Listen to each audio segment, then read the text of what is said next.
வணக்கம் நண்பர்களே, life of ரியபிள் இன்னைக்கு நாள் 18 மார்னிங்கே மஜா ஒரு டீயை போட்டு பெசநகர் பீச்சில் இன்னைக்கு நம்ம நண்பர் ஃபோட்டோ கண்டக்ட் பண்ணியிருந்தாரு. ஆளுக்கு ஒரு பக்கமாக ஃபோட்டோ எடுத்துருந்தப்போ ஒரு இடத்துல மட்டும் கூட்டமாக இருந்தது. போய் பார்த்தா ஒரு குட்டி பையன் நிற்க வச்சு நம்ம நண்பர்கள் எல்லாம் ஃபோட்டோ எடுத்துக்கிட்டு இருந்தாங்க. நண்பர்கள் எல்லாம் எங்கே பாடுறாங்க அங்கே பாடுறான்னு சொன்ன தம்பி வெறியாயிட்டான்.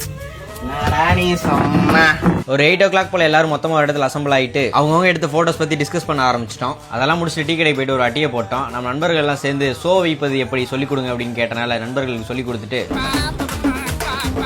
ஃபோட்டோவுக்கு வந்து நம்ம ஃப்ரெண்டுக்கு நம்ம ஏரியா கிட்ட ஷூட்னு சொன்னால அவங்க கூட சேர்ந்து பிரேக்ஃபாஸ்ட்டை முடிச்சுட்டு அவங்கள ஷூட்டில் இறக்கி விட்டு அதிகாலையே எழுதினால ஜிம்முக்கு போக கொஞ்சம் முடையாக தான் இருந்தது. இருந்தாலும் பரவாயில்ல, ஜிம்முக்கு போயிட்டு ஷோல்டருக்கு ஒரு கோட்டை போட்டு ஒரு மணிக்கெல்லாம் வீட்டில் இருந்து கிளம்பிட்டு கோவளம் தாண்டி ஒரு பீச்சில் நமக்கு இன்னைக்கு மெட்டர்னிட்டி ஷூட் ஒன்று. கிளைண்ட் வேற கொஞ்சம் தாமதமானனால அப்படியே கடலை ரசிச்சபடி உட்காந்துட்டேன். அவங்க பக்கத்தில் வந்ததுமே கேமரா எடுத்து கிம்பிளில் செட் பண்ணிட்டு அவனை கொஞ்சம் நேரம் டான்ஸ் ஆட விட்டு ஷூட்டை ஸ்டார்ட் பண்ணியாச்சு. ஷூட் மஜாவா போச்சு. ஒரு 6 மணி போல ஷூட்டை கம்ப்ளீட் பண்ணிட்டு கிளைண்ட் கிளம்பிட்டாங்க. நம்ம கொஞ்ச நேரம் உட்காந்து வேடிக்கை பார்த்துட்டு அங்கிருந்து அப்படியே ஷூட் விட்டேன். நம்ம நண்பர் கட்டையன் கரூர்ல இருந்து இங்க வந்திருக்கான். ஸோ அவனையும் அவன் நண்பர்கள் எல்லாம் பார்த்துட்டு கொஞ்ச நேரம் டீ கடையில் நின்று வெட்டி கதை பேசிட்டு அங்கிருந்து வீட்டை பார்த்து கிளம்பியாச்சு. இன்றைய நாள் பயங்கர டயர்டு, கால் ஃபுல்லா நோவு. இத்துடன் இன்றைய நாளை முடித்துக் கொள்கிறேன். நன்றி, வணக்கம், பாய்.